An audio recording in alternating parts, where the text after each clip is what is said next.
Okay, so ang ating pong tagapagsalita ngayon ay nagmula pa sa San Pablo City. Pangalan po ng kanyang church na kanya ring pinagpapastoran ay Covenant of Grace Reformed Baptist Church. So, papasalamat po tayo sa mensahero ng Panginoon ngayon na si Pastor Jonathan Cortez.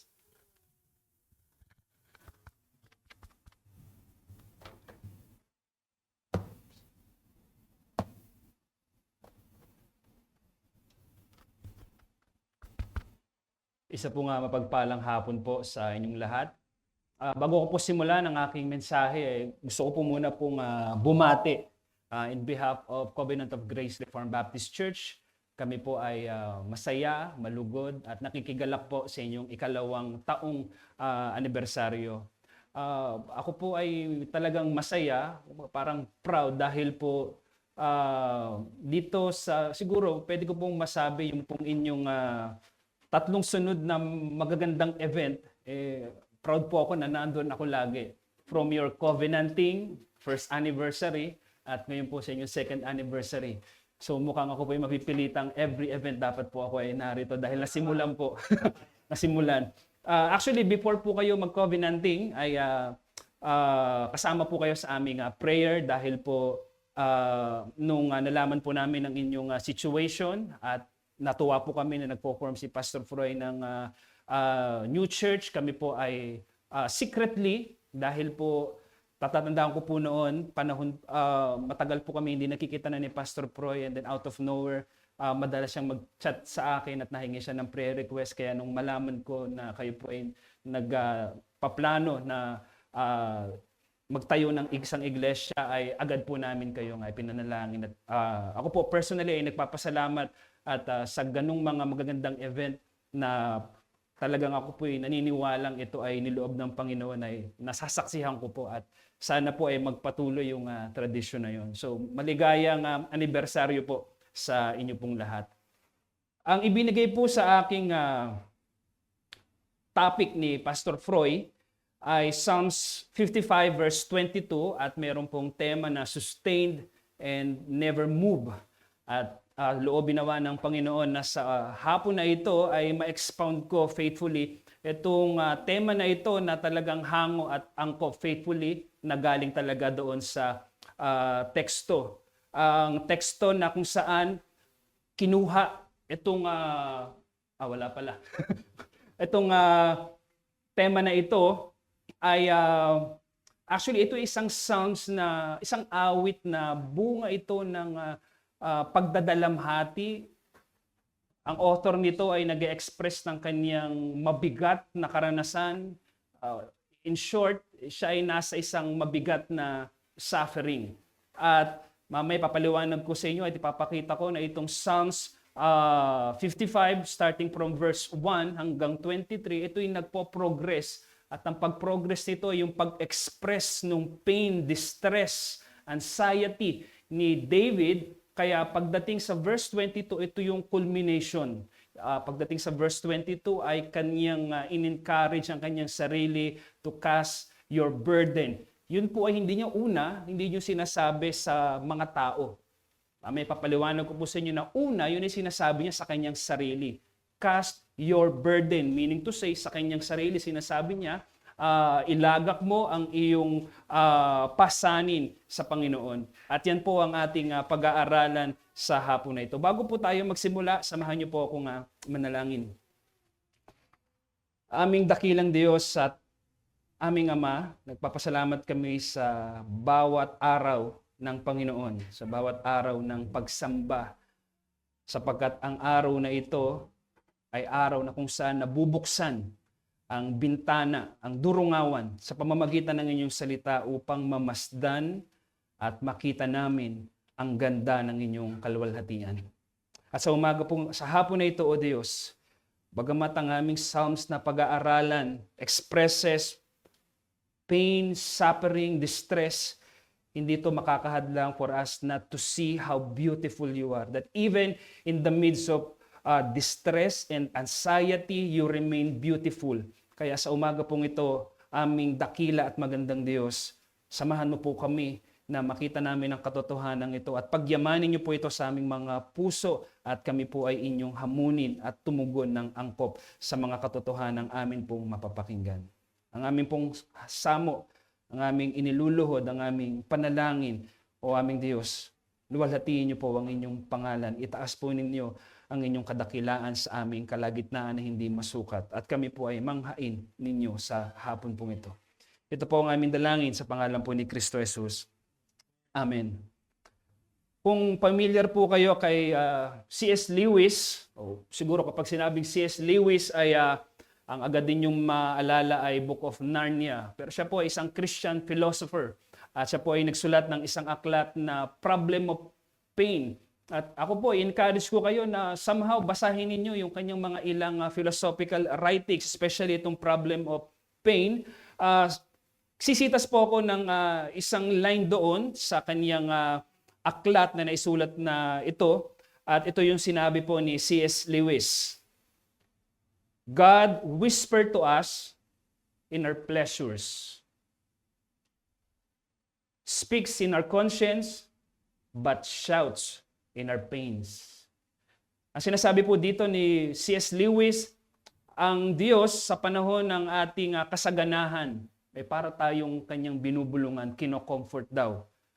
At iniis yung ating, kumbaga nagsasalita sa ating conscience ang Panginoon. Subalit, sa panahon ng sakit, sa panahon ng suliranin, ang Diyos daw ay sumisigaw. Parang sabi ng iba, it's like a megaphone. God is shouting sa atin. Ito pong sinabi na ito ni C.S. Lewis, God whispered to us in our pleasures, speak in our conscience, but shouts in our pain. Kung titingnan niyo po talagang nagre-resonate itong words na ito ni C.S. Lewis. Alam niyo po kung bakit? Dahil it exposed something deeply true in us. Yung sa kalagayan natin bilang tao na kapag tayo ay nasa kalagayan ng prosperity o comfortable tayo, ano ang nararamdaman natin? Kapag tayo ay comfortable, we tend to feel self-sufficient. Ano tayo? Parang kaya natin, parang hindi tayo matitinag, parang hindi tayo makikilos, parang hindi tayo mamumove kapag tayo ay nasa comfortable situation. At ina-assume natin na we are in control, tayo ay stable. Subalit, kapag tayo ay pinadalhan at pinahintulutan ng Panginoon na dumating ang isang mabigat na sitwasyon or suffering, yung ating thinking na tayo ay self-sufficient, tayo ay stable, tayo ay may control, it shatters that illusion. Binabasag ng Diyos yung illusion na yun. You are not self-sufficient creature. Sa hapon na ito, gusto ko pong ipakita sa inyo na gano'n ang situation ni David. David is a successful king, victorious king. Napalawak niya ang teritoryo ng Israel. At kung tutuusin, walang naging sa pagiging mandirigma, walang papantay kay David sa mga sumunod na hari. Pero dumating sa punto na itong great king, victorious king, yung place ng weakness, inilagay ng Panginoon si David sa kalagayan ng kahinaan at doon na-realize ni David, though I am a successful, victorious king, isang ilusyon na isipin ko na ako ay immovable, na ako ay hindi matitinag, na ako ay hindi makikilos. At ang Psalms 55, ito yung isang patotoo that even a great king, sasabihin niya, i-express niya, ipapakita niya sa atin na ako na isang dakilang hari ay hindi pwedeng tumayo at magsabi sa inyo na ako ay isang haring hindi makikilos at hindi magigiba. Sapagkat sinabi ni David, magagawa lang niyang makapagpatuloy, magagawa lamang niya na tumayo if God will sustain him. And kung hindi hahayaan ng Panginoon na siya ay hindi makilos. Gusto ko pong buksan ninyo ang inyong mga banal na kasulatan sa Psalms 55, verse 22. Psalms 55, verse 22. Babasahin ko lamang po ang verse 22 in preparation.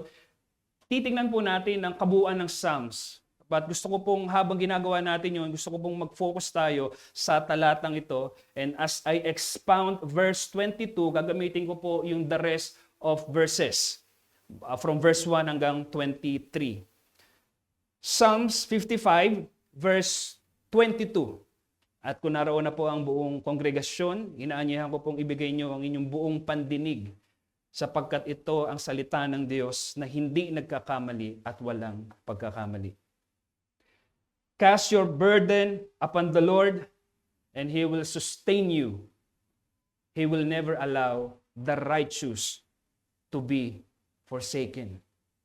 Alam niyo po, itong awit pong ito, kung titingnan po ninyo, pagdating po sa background, kailan ba ito ay sinulat ni David? Marami nagsasabi, Jeremiah, 2 Samuel 13, pero hindi mahalaga kung ano ang pinaka-background ng Psalms na ito dahil the Psalms can stand itself. At kung titingnan natin, dito si David ay magpo-progress yung kanyang pag-express ng kanyang pain. Pero gusto ko ipakita po sa inyo dito na ang pinaka-pain dito ni David ay yung karanasan niya na siya ay tinaraidor ng kanyang malapit na kaibigan. Actually, yung nagtraidor kay David na kaibigan, kasama niya, katipan niya. Bahagi ng bayan ng Diyos, kasama niya sa pagsamba. Kaya dito si David ay punong-puno talaga siya ng sakit. Mabigat ang kanyang kalooban sa punto na ito.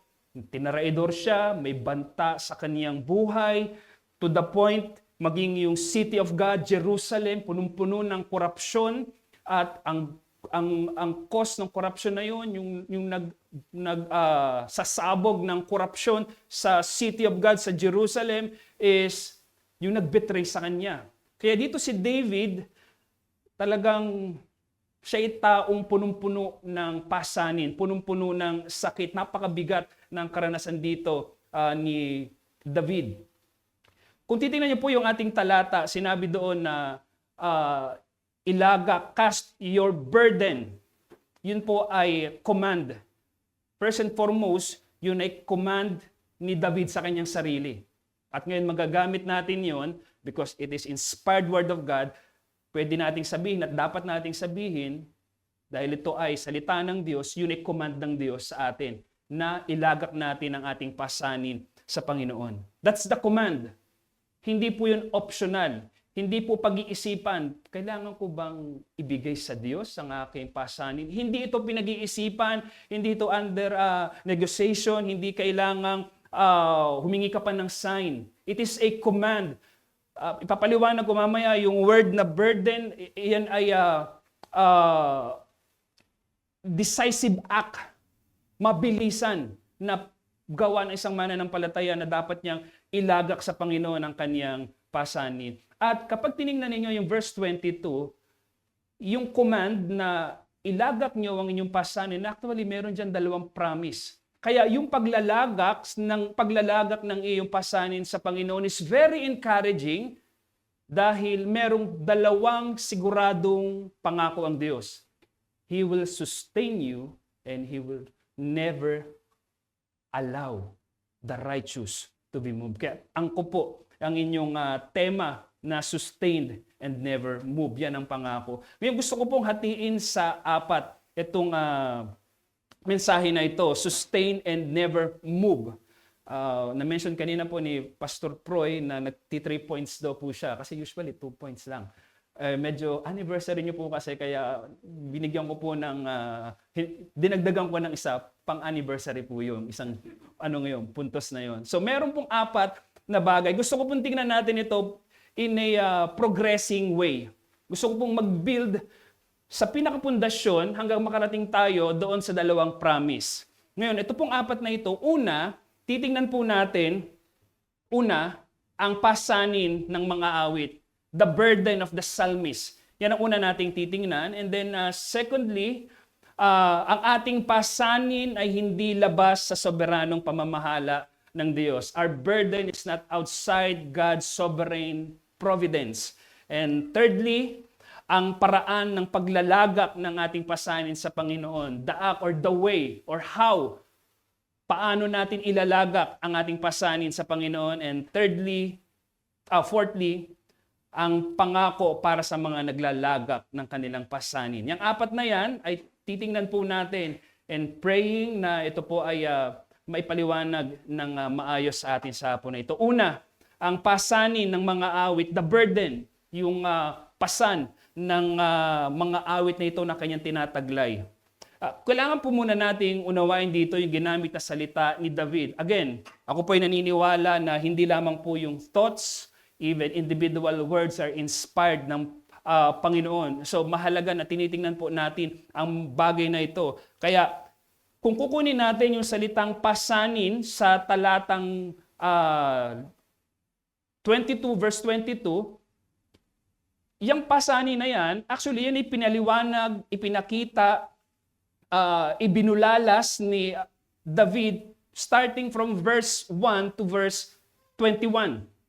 So verses 1 to 21, yan ay exposition, pagpapaliwanag ni David, binigyan niya ng malinaw at detalyadong paglalarawan ng sinasabi niyang pasanin na kanyang ilalagak sa Panginoon. At pansinin niyo po dito, starting from verse 1 to 21, itong pasanin na ito, hindi niya ito itinatago. Hindi niya itinatago ang kanyang pasanin. Bagkos yung pasanin na yon ay dinadala niya sa Diyos. At pansinin niyo po, yung verse 1 to 21, sinasabi dyan ni David. Sinasabi niya ng malinaw, ito ay prayer patungo sa Panginoon, na Panginoon, ito yung aking kabigatan. Dinidetalye niya yung kanyang kabigatan na nararamdaman. Mahalaga po yun, tandaan niyo yun, na dinidetalye, pinapakita ni David ng malinaw, sa malinaw na paraan, kung ano yung bigat na yun. Yung bigat na yon, didetalyehin ni David sa malinaw na kaparaanan at yun ang kanyang ilalagak sa Panginoon. Tingnan niyo po sa talatang 18. Sa talatang 18, inilarawan ni David yung kanyang kalagayan. Actually, to summarize, kung makikita natin generally, ano ba yung kalagayan ni David na isinulat niya ito, yung kalagayan ni David ay kanyang inilarawan gamit ang larawan ng labanan, pakikidigma. Inilarawan ito ni David sa ganitong paraan upang ipakita na napakatindi, napakaraming uri ng pagsalungat, ng paglaban na kinaharap niya. So para itong hindi ito literal na digmaan, pero inilalarawan ni David ang kaniyang kalagayan na para siyang nasa gitna ng giyera, ng labanan, sapagkat patong-patong, iba't iba, kaliwat kanan, harap at likod ang atake sa kanya. Ipinapakita nito yung kanyang karanasan ay napakabigat na mahahalintulad sa isang digmaan, bagamat hindi ito literal na digmaan. Yun ang kanyang kalagayan. Sa talatang 2, sinabi ni David, ako'y natatalo ng aking nararamdaman.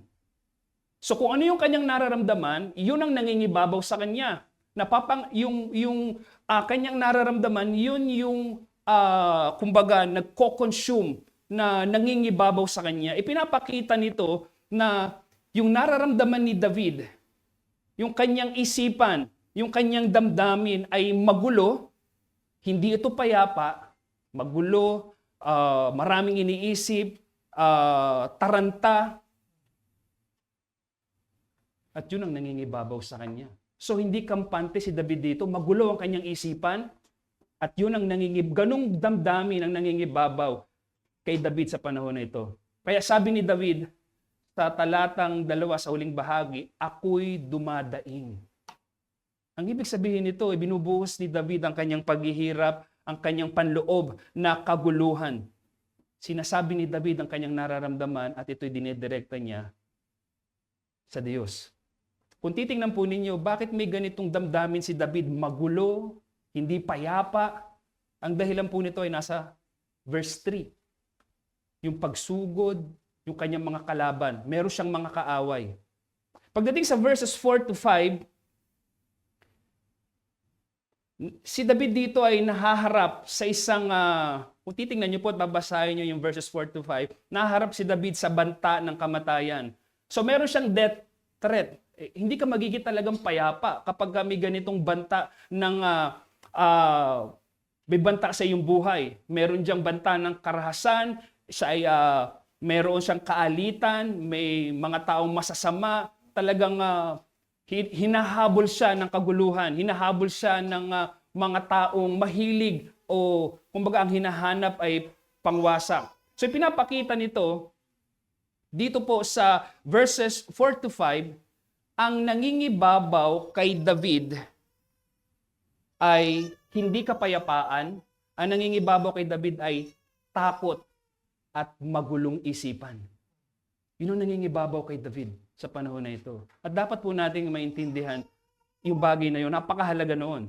Sa verses 9 to 11, ito pa yung nagpadagdag ng kaguluhan ng damdamin ni David. Kaya hindi siya payapa sa oras na ito. Sa 9 to 11, makikita natin dito yung cluster of evil na nangyayari sa city of Jerusalem. Sa city of Jerusalem, seemingly, sa labas, para itong bayan talaga ng Diyos. Pero internally, pinapakita ni David yung cluster of evil. Nasa loob yung karahasan, alitan, kasamaan, kaguluhan, pagkawasak, pang-aapi, korupsyon. Ipinapakita nito yung sa loob ng bayan ng Diyos sa Jerusalem, this city. Sa loob nito, punong-puno ng katiwalian. Ang lungsod sa labas, pwede mong tingnan, para silang bayan ng Diyos, pero sa loob, sila'y punong-puno ng paghihimagsik, katiwalian at paglaban sa Diyos. Verses 12 to 15. So nakikita ninyo, may death threat, magulo yung city, siya ang hari nito, magulo ang kanyang damdamin. Kumbaga, talagang overwhelming itong karanasan ni David. Pagdating sa verses 12 to 15, lalong pinalilinaw nito, sino ba ang nagsanihi? Sino ang may gawa nung kaguluhan, nung pagkawasak, yung korupsyon? Sino ang cause nung korupsyon at kasamaan sa city, sa Jerusalem?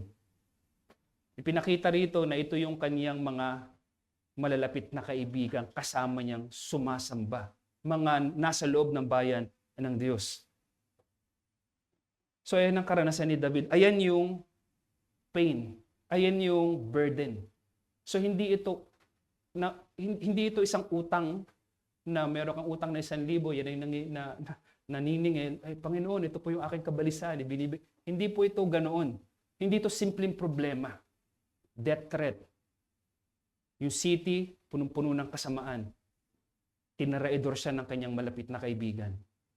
Dito, pinapakita ni David sa atin na dapat malinaw nating ipinahahayag sa Diyos ang ating pasanin. Yun ang ginawa ni David. Detalye. Ano yung kanyang nararamdaman? Panginoon, hindi ka dapat magpakita sa harapan ng Diyos na ikaw ay si Iron Man, na hindi ka nakakaramdam ng sakit. Kung titingnan po ninyo from verse 1, pinapakita ni David kung ano yung kanyang nararamdaman. Yung kanyang takot. Pinapakita nito sa atin na kapag tayo ay lalapit sa Diyos at ating ilalagak ang ating pasanin sa Diyos, dapat nating ipahayag sa Diyos ng malinaw kung ano ang pasanin na yon. Hindi pwedeng, Panginoon, ako po mahirap po itong sitwasyon na ito. Sabihin mo ito ng detalye sa Panginoon. Alam niyo po kung bakit? It sanctify us how to pray. Binibigyan tayo nito ng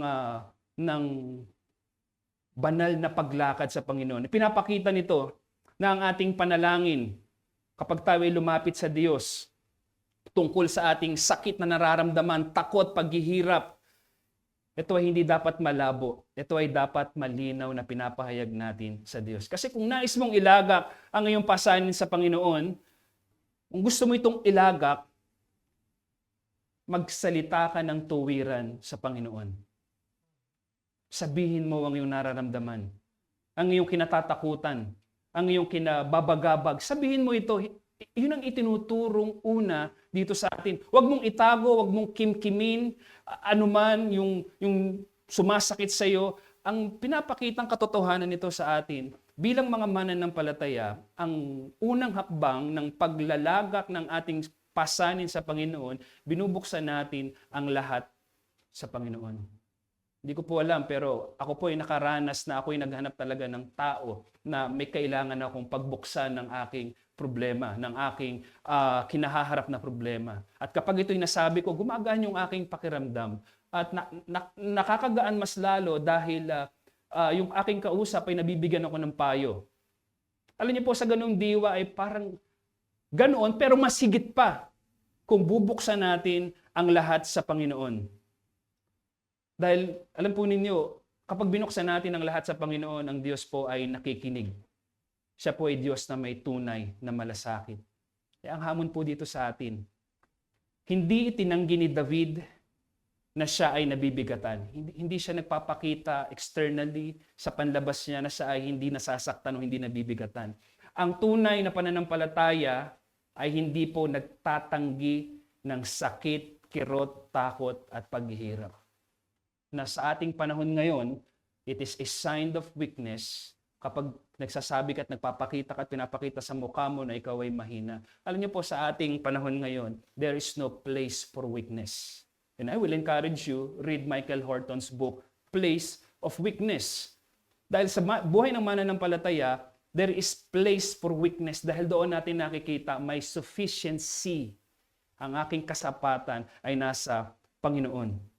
Ipahayag mo ang iyong takot, ipahayag mo yung sakit sa Diyos. Yan po ay hindi tanda ng kulang ang pananampalataya mo. Hindi po. Tanda yan ng sanctification mo. Alam mo po kung bakit? Alam niyo po kung bakit? Dahil natututo kang manalangin ng bukas sa Diyos, nagiging totoo ka, and it sanctifies you. Tama po? Yun ang dapat nating makita. Even yung prayer na gano'n, sa gano'ng sitwasyon, yung suffering natin, hindi nawawalan ng kabuluhan. Dito tayo pinababanal ng Panginoon tungo sa Kanya. Na manalangin tayo ng tapat sa Kanya.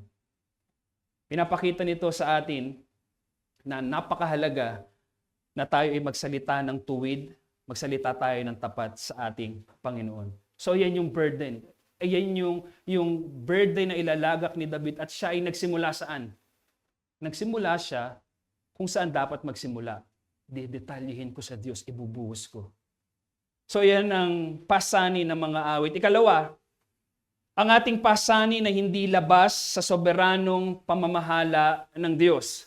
Ngayon, pinakita ko sa inyo kung ano ang pasanin ni David at ito hindi simpleng pasanin, ito ay mayroon sa society niya, sa kaibigan niya, may death threat, kaliwat kanan, may pagsugod. So ito yung pasanin ni David.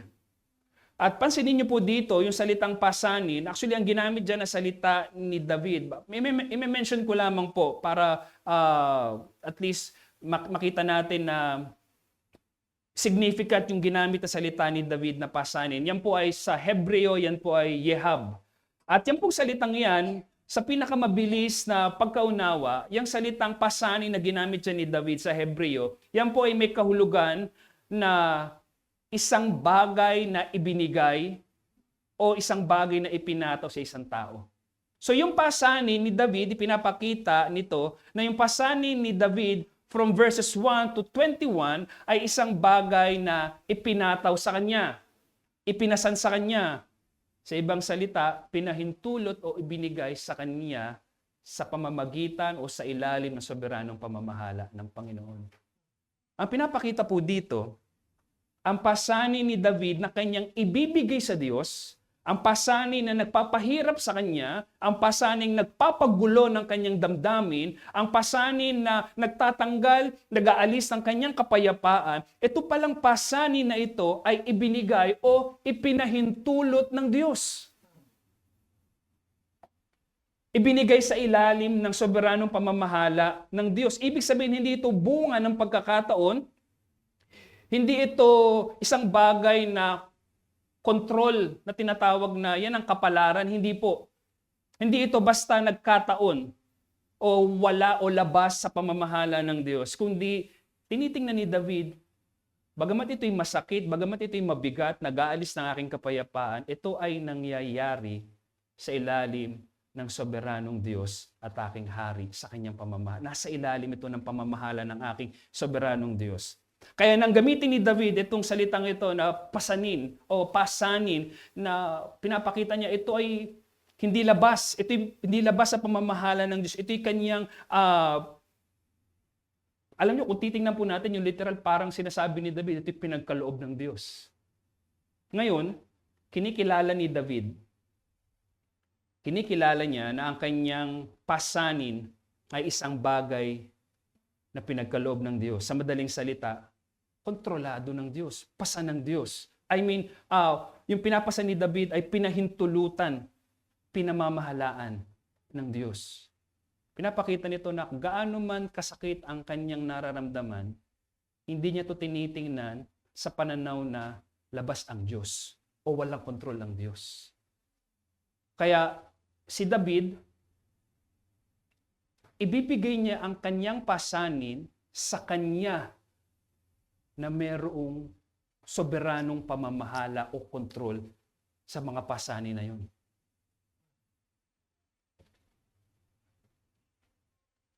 Kaya kung titingnan po natin dito sa talatang ito, kung ilalagak natin ang ating pasanin sa Panginoon, kung maglalagak ka ng pasanin sa Panginoon, kailangan muna nating tindigan, tanggapin, unawain, na kahit masakit ang karanasan na ito, ang pasanin na ito, yung pang-aapi, yung takot, yung kataksilan, yung kahirapan, yung mahal ang gasolina, yung gera sa Iran, hindi natin maintindihan ang korupsyon sa Pilipinas. Yung mga bagay na yan, hindi man masakit man yan, hindi man natin maunawaan ang lahat ng yan, at tayo ay nababagabag at gusto natin itong ibigay sa Diyos, bago natin ibigay sa Diyos ang mga suliranin na ito, dapat nating tanggapin at unawain at tindigan na nangyayari ang lahat ng ito sa ilalim ng soberanong pagpapahintulot ng Diyos.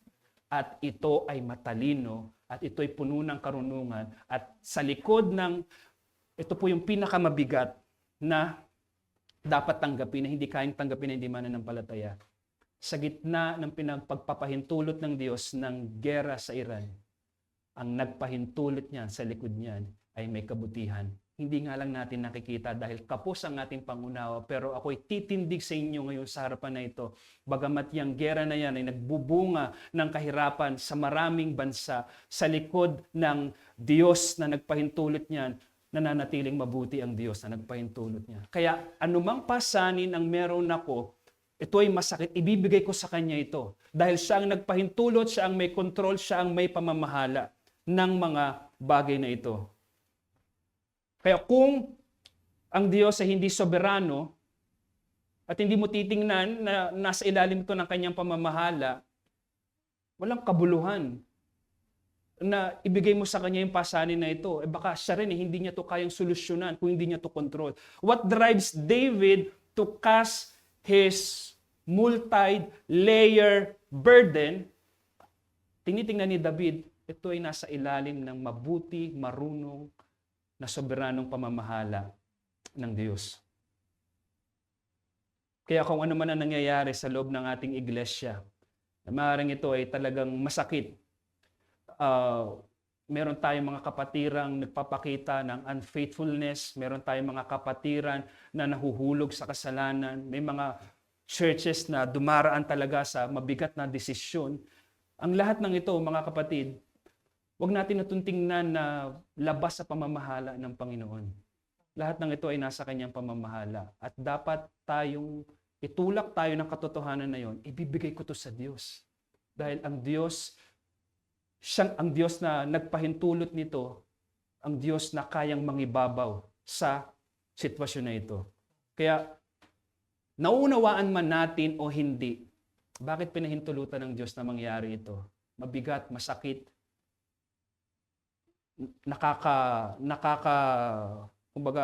nakaka-down ang sitwasyon na ito. Hindi man natin maintindihan, hindi man natin alam maaring hindi natin talaga malaman ang dahilan ng Panginoon, bakit pinahintulutan ito, at hindi natin naunawaan bakit pinapahintulutan ito ng Panginoon yung Kanyang pamamaraan. Sa lahat ng ito, ako ay walang naintindihan, pero lahat ng itong mabigat na bagay na hindi ko maintindihan, ito ay aking ilalagak at ipagkakatiwala ko sa Diyos. Siya ang soberano. Kaya dapat tingnan natin sa ganitong pananaw na itong ating mga pasanin, nasa ilalim ito ng soberanong pamamahala ng Diyos. Yan ang ikalawa. Ikatlo, ang paraan ng paglalagak ng ating pasanin sa Panginoon.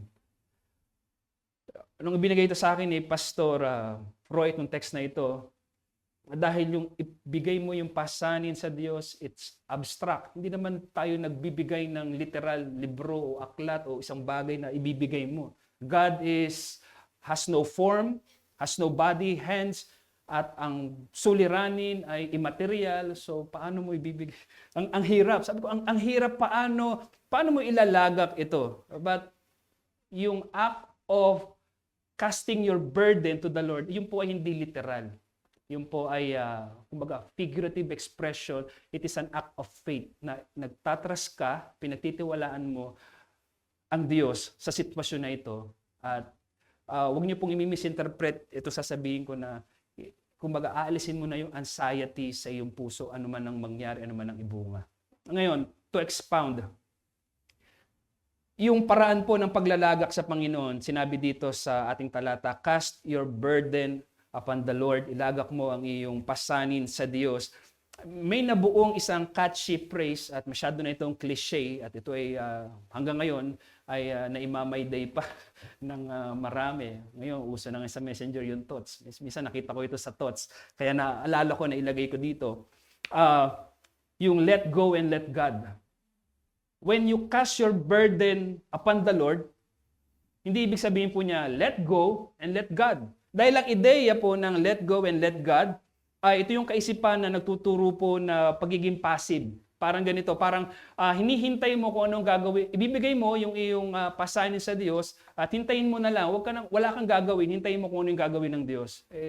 Too passive. Ano po? Hindi tayo passive na naghihintay ng gagawin ng Diyos. Hindi po ito ang tinuturo ng talatang ito. May dalawang bagay tayong dapat in a preliminary way kailangan nating maintindihan. Una, para maunawaan natin paano ba yung paglalagak ng pasanin sa Panginoon, dapat unawain natin ano ba yung salitang ginamit dito ni David. Nang sinabi ni David na sa Tagalog po, hindi ko po alam sa inyo ano po, pero ang bagong ang Biblia ay lalang.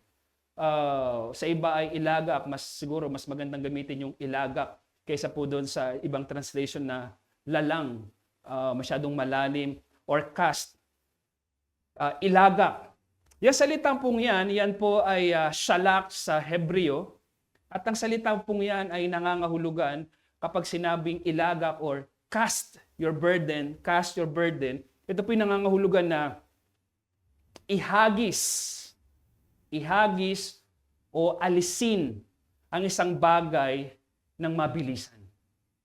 Aalisin mo yung iyong control sa bagay na yon. Iiwanan mo, bibitawan mo. Yun ang ideya nun. Mabilisang paghahagis o pag-aalis ng isang bagay. Kumbaga, yung bagay na ihahagis mo o aalisin mo o ibibigay mo, ang ideya nito ay bibitawan mo ito at aalisan mo ang iyong sarili ng control sa bagay na yon.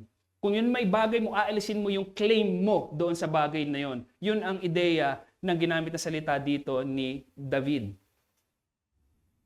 Actually, ang totoo po niyan, ang salitang cast o shalak, kapag binasa niyo po ang Old Testament, karaniwan na ginagamit po ang salitang ito sa konteksto ng pag-aalis ng isang bagay mula sa sariling kontrol. Yan po'y madalas ninyong makikita kapag tiningnan po ninyo sa Old Testament, laging pinapakita ito sa ganitong konteksto. Kaya, pinapakita po nito, ang paglalagak po ng inyong pasanin, ang kahulugan po niyan, ay nangangahulugan po ito na hindi mo na ituturing na ikaw ang may control o magtatakda ng kahinatnan ng iyong pasanin. Kumbaga, hindi mo kokontrolin ito na dapat ito ang mangyari, na merong yung mabigat mong pasanin, nakikita mo na ito ay mahahantong doon sa isang pangit na bagay at ang gagawin mo ay gagawin mo ang parahat para ma-prevent yun. Hindi po masamang gawin yon. Pero ang punto po dito, kapag inilagak mo ang iyong pasanin sa Panginoon, ito po ay nangangahulugan na inaalis mo na ang iyong sarili na kontrolin yung iyong sitwasyon. Hindi na ikaw magtatakda ng kahinatnan. Hindi mo na ito papamahalaan na parang ikaw dapat sa suliranin na ito dapat ang maging resulta. Ito dapat ang mangyari. Hindi ikaw ang kokontrol sa mangyayari. Sa masamang sitwasyon, hindi mo na kokontrol nito para mauwi ito sa gusto mo. Although hindi masama na gumamit ka ng paraan to prevent it, mitigate yung negative effect. Hindi po yung sinasabi dito. Pero ang punto po dito ay aalisin mo na yung control. Ano man ang kahinatnan, tatanggapin mo. Ano man ang kahinatnan, nakita mo man na ito ay pangit, masama yung kahinatnan, at wala ka nang magagawa, kahit gawin mo ito, gawin mo yan, yung pa rin ang pangit ng kahinatnan, tatanggapin mo ito ng maluwag at tatanggapin mo na ito ay nasa ilalim ng pamamahala ng Panginoon. Yun ang ibig sabihin po dito ni David. Pero hindi ito nangangahulugan na hindi ka nakikilos, hindi ka nagagawa. Sa halip, kapag ka inilagak mo ang iyong pasanin sa Panginoon, ibig sabihin po tatalikuran mo po. Tatalikuran mo yung mga bagay. Tatalikuran mo yung kumpiyansa sa iyong sarili. Hindi ka na magiging kumpiyansa sa iyong sarili. Hindi mo ipipilit kung ano ang dapat maging takbo ng iyong sitwasyon. So yun ang una natin dapat makita. Hindi mo kokontrolin ang iyong, kapag ka inilagak mo sa Panginoon ang iyong suliranin o pasanin, hindi mo na kokontrolin yung sitwasyon mo na dapat mauwi sa gusto mo. Kung hindi tatalikuran mo yung iyong kumpiyansa sa iyong sarili, ano man ang mangyari, tatanggapin mo. Dahil ito'y nasa ilalim ng pamamahala ng Diyos. Hindi lang po yun. Kung titingnan niyo po dito, sinabi sa ating talata, ilagak ang inyong pasanin o cast your burden upon the Lord. Upon the Lord. Sa Tagalog po ay sa Panginoon. Alam niyo po, yan ay literal. Ang ibig sabihin po niyan ay, ang kahulugan po niyan ay paglalagay ng bigat sa iba. Inilalagay mo yung isang mabigat na bagay sa isang bagay. Parang pinapapasan mo. Parang ganito po, hindi ko po alam ano po, ako pinagtrabaho sa construction. Para makuha niyo po yung ideya, kapag kami pa ibubuhat ng semento, actually, yung panahon po ngayon, malakas pa ako, kaya ko pong buhatin yung isang semento na isang kamay. At may pagka-incredible hook po ako noon. So, minsan po, ganoon ang ginagawa namin. Talagang dinadakot po namin yung semento at talagang iniaatang namin sa balikat. Yun ang ideya po ng salitang ito. Iatang yung mabigat, masakit na yung nararamdaman, ibigay sa Diyos. Yun ang ideya dito. Pero paano po natin gagawin yun? Hindi natin nakikita ang Diyos. Ang ibig sabihin po nito, yung paglalagak po ng ating pasanin sa Panginoon, una, yan po hindi literal, yan ay paglalarawan, yan po ay paglalarawan ng ating pagtitiwala sa Diyos. Paglalarawan niya ng pagtitiwala sa Diyos na itong kaya po from verse 1 to 21, dinidetalye ni David ito. Alam niyo po kung bakit dinidetalye ni David? Magulo ang aking puso, distress, fear overwhelms me. From verses 1 to 21, napaka-detalye to the point makikita mo yung kaluluwa ni David. Ganito kagulo yung damdamin at kaluluwa ni David. Alam niyo po kung bakit? Yun yung way ni David to cast his burden upon the Lord. Sinasabi niya, Panginoon, tanggapin mo itong bigat na ito. Ang may aalay ko lamang sa iyo, may bibigay ko lamang sa oras na ito sa iyo. Pagtitiwala at pagbibigay, pag-aatang sa iyo ng aking mabigat na karanasan. Inilalapit ni David ang kanyang buong bigat, yung sakit, yung takot, yung bagabag, at pinagkakatiwala niya sa Diyos. Kaya kung titingnan po natin dito, ang aplikasyon nito sa atin, ang paglalagak po ng inyong pasanin sa Panginoon, bagamat ito ay tatanggapin ng Panginoon, ang paglalagak ng iyong pasanin sa Panginoon ay hindi po nangangahulugan, agad itong mawawala. Yan din ang isang bagay na dapat nating balansihin, na akala natin, kapag ibinigay natin ang ating bigat sa Panginoon. This may sound negative, pero dapat tayong maging realist. Dapat nating ibigay ang ating pasanin sa Panginoon, ngunit hindi ito nangangahulugan na agad mawawala. Sa halip, yung pagpapasa natin ng ating kabigatan sa Panginoon, ito ay nagbibigay ng matatag na katiyakan na kapag ito'y in-express mo sa Panginoon, hindi mo makikita ito, pero ito ang dapat mong tanggapin, tindigan. Once you express genuinely your pain, your fear to the Lord, i-picture mo sa iyong sarili.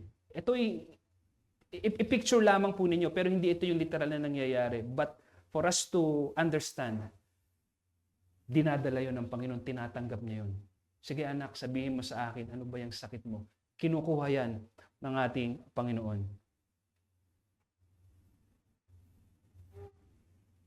Kapag ibinigay mo sa Panginoon ang iyong pasanin, hindi ito mawawala, ngunit magkakaroon ka ng katiyakan. Pakinggan niyo po ito.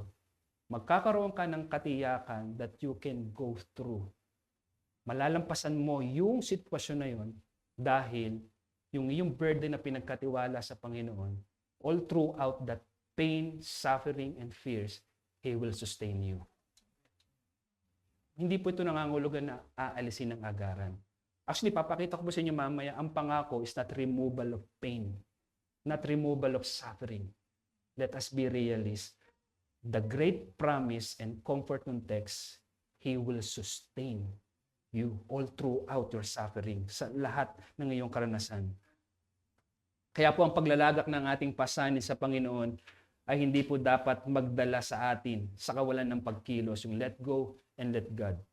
Kundi, kapag inilagak natin sa Panginoon ang ating pasanin, hindi ito agad mawawala. Pero may pangako ang Diyos, tutustusan tayo ng kalakasan ng Panginoon. Hindi niya hayaan na tayo ay makilos. God will not allow us to be moved. Kapag ito inilagak natin sa Panginoon, hindi po nangangahulugan na ito na ikaw ay hindi nakikilos. Kundi kapag inilagak mo sa Panginoon ang lahat ng iyong pasanin, dapat kang maging matapat sa pagsunod sa Panginoon. Dapat kang maging matapat sa Panginoon. Kung inilalagak mo ang iyong pasanin sa Panginoon, ang kasunod niyan ay matapat na pagsunod sa Panginoon. Hindi tayo tinawag ng Diyos para maghintay ng walang ginagawa. Kundi kapag inilagak mo ito, at that moment na nilagak mo sa Panginoon ang iyong suliranin, maging aktibo ka sa pagsunod sa Panginoon. Ang pangako dito ay tutustusan tayo ng Panginoon, ng kanyang kalakasan. Dako po tayo to explain further this sa ating pong ikalawa at huling puntos, point number 4. Kapag inilagak natin ang ating pasanin sa Panginoon, meron ditong dalawang pangako. Dalawang covenant promise. Pangako ito ng Panginoon sa lahat ng naglalagak ng kanilang pasanin sa Panginoon. Tingnan natin yung unang pangako. Ang unang pangako doon, sinabi doon ay sustain, tutustusan. Hindi ko po alam kung ano ang Tagalog nito sa atin. Aalalayan ka ng Panginoon. So maganda po yung pagkakatagalog sa atin, aalalayan. Alam niyo po yung salitang yan ay para mas maintindihan natin. Alam niyo yung puno na matutumba. Yun ay nilalagyan ng stick o ng parang tungkod, tinutungkuran para hindi bumagsak. So yun yung ideya sa atin para makapture natin kung ano yung ibig sabihin ng salitang sustain o alalayan. Dahil po itong salitang sustain, yan po yung nangangahulugan ng salitang ito na sumuporta, umalalay, panatilihin. Actually, ang ganda po ng salitang ito dahil ito'y merong ideya na panatilihin yung katatagan. So yung salitang sustain, yan po yung nangangahulugan na papanatilihin yung katatagan. Hindi sinabing aalisin ang yung problema. Ang sinabi po, mas na-appreciate ko po ito kaysa alisin yung problema dahil may realidad doon. Mas may realidad na yung, ano yun pong ginagawa ngayon, minsan po ako'y kumakain sa Kasama ko po ang aking misis, nag-date kami noon sa isang kainan, kung hindi ako nagkakamali ay KFC, at sa likod, mukhang meron silang accountability group, 3 kalalakihan na nagkikwentuhan. At sa kanilang pagkikwentuhan ay nakutubang ko na sila yung mga mananampalataya at pinapayuhan nung isang lalaki, baka yun ang kanilang youth leader, yung dalawa, sabi niya, hindi nyo kailangang baguhin ang inyong sitwasyon. Hayaan ninyo yung sitwasyon ninyo ang magbago. Aalis yan sa inyo. Hindi yung hirap, yung inyong kinalalagyan, kumbaga parang siguro may problema yung dalawa, hindi ko alam kung love life o ano, o busted sila. Basta mukhang may problema yung dalawa eh. Sabi niya, yung inyong kinalalagyan ng yan, hindi yan permanente. Aalis yan, hintayin nyo lang. So ang punto, wala kang gagawin, hintayin mong umalis yung sitwasyon. Ang totoo po niya, hindi mangyayari yun. Hindi mangyayari na yung sitwasyon ay parang aalis sa iyo. Hindi po yun ang pangako ng Panginoon na hintayin ninyong umalis o aalisin ko itong mga ito. Ang pangako po sa ating konteksto, sa mabigat, masakit na harapin, pananatilihin ka ng Diyos na matatag. Yun ang very comforting dito. Ang actually, kung titingnan nyo po, sabi doon, He will sustain you. Ang binibigyan din po dito ng salitang ito, kapag ito ay ginamit sa ibang literature, ang ginagamit ito madalas doon sa papanatili. Actually, ang ginagamit po lagi ito sa botany, ito yung papanatilihin yung buhay para ma-maintain yung buhay sa halaman. So yun yung ideya dito, i-maintain yung, kumbaga parang i-maintain yung iyong life, i-maintain yung iyong katatagan. So kapag inilagak mo ang iyong pasanin sa Panginoon, hindi ibig sabihin nito, katulad ng aking sinabi kanina, na agad aalisin, agad na aayusin ng Panginoon ang sitwasyon. Pwedeng gawin nyo ng Diyos. Pwede pong gawin nyo ng Diyos. Subalit, may sinabi ang Panginoong Jesucristo na sa mundong ito, haharap tayo sa iba't ibang pagsubok. So, hindi kaagad aalisin, aayusin ng Panginoon ang sitwasyon. Hindi ito kaagad matatapos yung paghihirap. Ngunit, ang ibig sabihin po nito, patuloy kang aalalayan, patuloy kang patatatagin, papanatilihin ng Diyos ang iyong katatagan sa ilalim ng kanyang soberanong pamamahala. Yun ang pangako po dito. Aalalayan tayo ng Diyos. Iingatan kanya hanggang sa malampasan mo yung sitwasyon na yun. Hindi niya hahayaan na ikaw ay bumagsak. So, dito ay pinapakita po sa atin yung pangakong God will sustain you. Tinuturo nito sa atin na ang ating assurance, ang ating katiyakan is not the removal of our burden, but God's unfailing commitment that He will continually uphold us. Ang comforting dito, iniisip ko, sabi, ano ba ang mas comforting? Yung alisin ng Diyos ang aking problema o yung may problema ako pero isusustain ako ng Panginoon? Sabi ko, mas magandang harapin yung realidad na pahihintulutan ng Diyos. At ang realidad na pahihintulutan ng Diyos, hindi niya aalisin yung pain, pero ang Diyos will commit Himself to sustain and upholds you. Hahawakan ka ng Diyos. Yun ang mas comforting. Tingnan niyo po doon, sinabi sa ating talata, He will sustain you.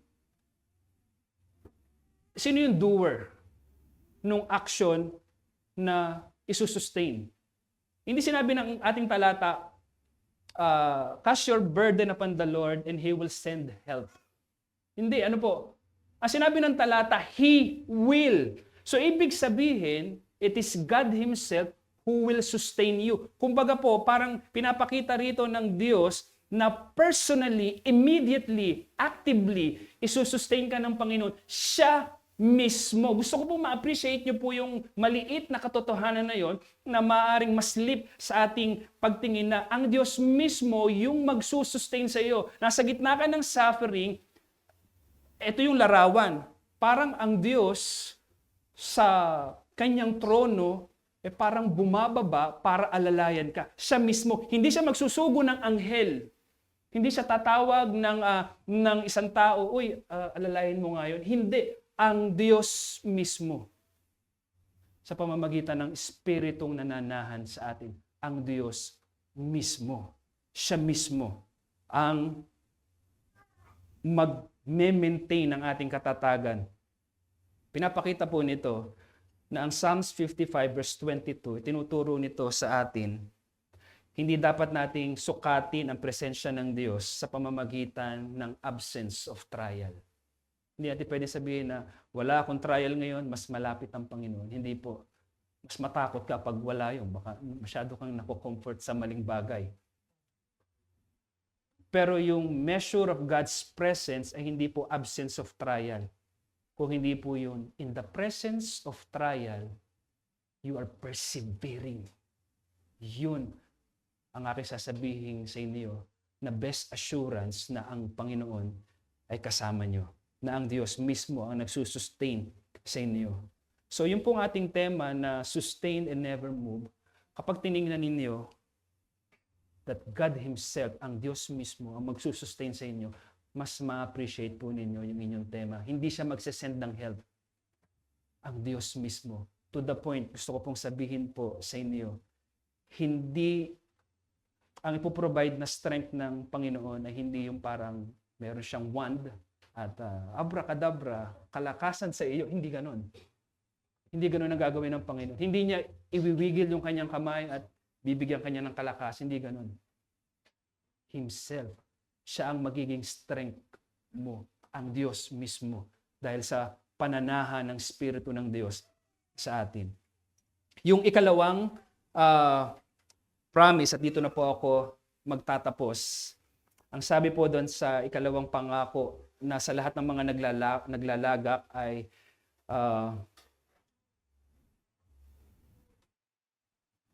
never allow the righteous to be shaken. No, sa inyo po, tama naman po yan, move. Yung pong salitang shaken, yan po ay mot. Ang ibig sabihin po niyan ay to be moved, makilos, to be carried, madala ka sa maling destinasyon. Kumbaga ito yung tinatahak mo, ikaw ay madala sa ibang kalagayan, bumagsak, mawala sa iyong lakarin. Yan po ang ibig sabihin ng salitang shaken. At dinidescribe po nito, actually yung word na shaken, dinidescribe nito yung instability. Instability that leads to collapse. Yung hindi ka stable at talagang babagsak ka. Yun ang ibig sabihin po ng shaken na yun. Wala kang stability, babagsak ka. Actually po, sa second promise na ito, ang focus po ay hindi po sa shaken. Ang focus po, alam niyo po kung nasaan. Ang emphasis po dito ni David ay nasa never allow. Never allow. Ito yung binibigyan din dito ni David. Sinasabi sa atin dito sa ating talata, God will never allow. God will never allow. Hindi hahayaan ng Diyos na ang mga naglalagak sa Kanya ng mga pasanin ay bumagsak. Na ang lahat ng naglalagak sa Kanya ng pasanin ay mawala sa Kanyang daan. Mawala sa Kanyang pananampalataya. Bumagsak o gumuho o malipol. Ma-overthrown. Na sa huli ay mawala sa Kanya. Ang dapat niyo po makita sa talatang ito, God will allow us to be shaken, but God will not allow na tayo po ay mawala, ma-destroy, bumagsak ng tuluyan. Merong konting, dahil si David po dito, he was shaken. Pero not totally. Hindi siya talaga nawala. Hindi siya nawala sa kanyang track na maging lumakad ng may katapatan sa Panginoon. Dahil at this moment of time, makikita natin si David na natili yung kanyang kalakasan dahil sinabi ni David sa mga talatang nauna sa kanya ay hihintayin niya ang Panginoon, magtitiwala siya sa Panginoon. So ang pangako po dito sa atin, yes, we will experience pain. We will experience trial. Makakaranas tayo ng mga ganitong kabigatan. Dahil ang Panginoong Jesucristo po mismo, hindi niya to tinanggihan. Pero nakita ba natin bumagsak ang Panginoong Jesucristo? Na sa lahat ng kanyang suliranin na ipinataw sa kanya ng Panginoon, kinilala ng Panginoong Jesucristo na ang nagtustos sa kanya ng kalakasan ay ang kanyang Ama. To the point, nung nananalangin sa Getsemani ang Panginoong Jesucristo, kung maaari lamang, itong suffering na ito, itong kopa na ito, ay alisin, ngunit ang iyong layo. Kumbaga, hindi nagkasala ang Panginoong Jesucristo doon na parang nagdadalawang isip siya, kung hindi pinapakita talaga doon ng even Christ Himself know the horror of pain, the horror of death. Pero, in-embrace ito ng Panginoon. Alam niyo po kung bakit nagawang i-embrace ng Panginoong Jesucristo yung suffering, yung death na yon. Dahil ang unang nagpakita ng pagtitiwala, ng paglalagak sa kanyang Ama, dahil nakita niya ang kanyang Ama, hindi niya hahayaan na siya ay malipol, bumagsak, o mawala sa kanyang misyon. Kaya mga kapatid, kung paanong tinustusan ng Panginoon, ng Ama, at hindi hinayaang bumagsak ang Panginoong Jesucristo, kung paanong tinustusan ng Ama ang anak, ganoon niya gagawin ang kanyang mga anak na kalakip sa Panginoong Jesucristo. Kaya sa hapon pong ito, nawa ay nakita po natin ang mahalagang katotohanan na ito na ang unang hakbang ng paglalagak natin ng ating pasanin sa Panginoon, sabihin mo ito.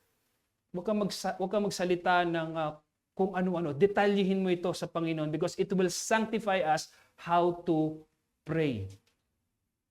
Na kahit itong mga pain na ito na hindi mo maintindihan, ilalagak mo ito sa Panginoon dahil alam mong ito'y nasa ilalim ng pamamahala ng ating Panginoon. At itong dalawang pangako na ito, dapat nating ma-appreciate, dapat tayong ma-edify sa katotohanan ito.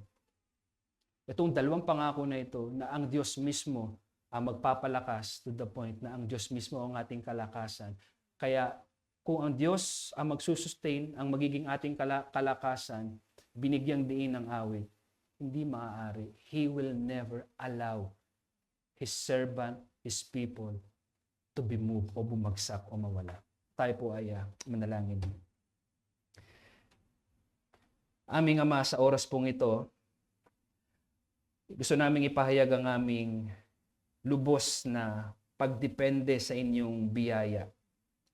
Nagpapasalamat po kami, O Diyos, sa oras na ito dahil sa 2 taon po ng pag-iral ng Christ My Refuge Reformed Church, agad po ninyong ipinakita sa kanila kung paano kayo matapat sa pagpapatatag ng inyong iglesia.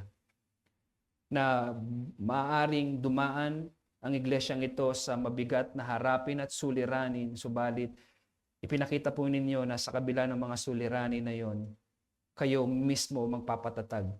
Kayo ang mag-maintain ng kanilang katatagan. Kaya marami pong salamat, O aming Diyos, sa hindi masukat na biyaya po ninyo. Ang aming pong dalangin, O Diyos, sa bagong taon po ng iglesyang ito, inihiling at dinadalangin po namin ang inyo pong lubos, makapangyarihan at marunong na pamamahala ang mangibabaw po dito. Hayaan niyo po ang iglesyang ito na lalong madala sa malaking pagkamangha sa inyong pagkadiyos na walang sukat at hindi maaaring gamitan ng kahit anong uri o elemento ng panukat sapagkat kayo ang Diyos na walang hanggan. Dalangin po namin, O Diyos, dalhin niyo sila sa kamanghaan pa na makita po ng iglesyang ito gaano kayo kaganda na sa harapin ng mga pangit na mga suliranin at pasanin, O aming Diyos, meron kaming makikitang magandang bagay.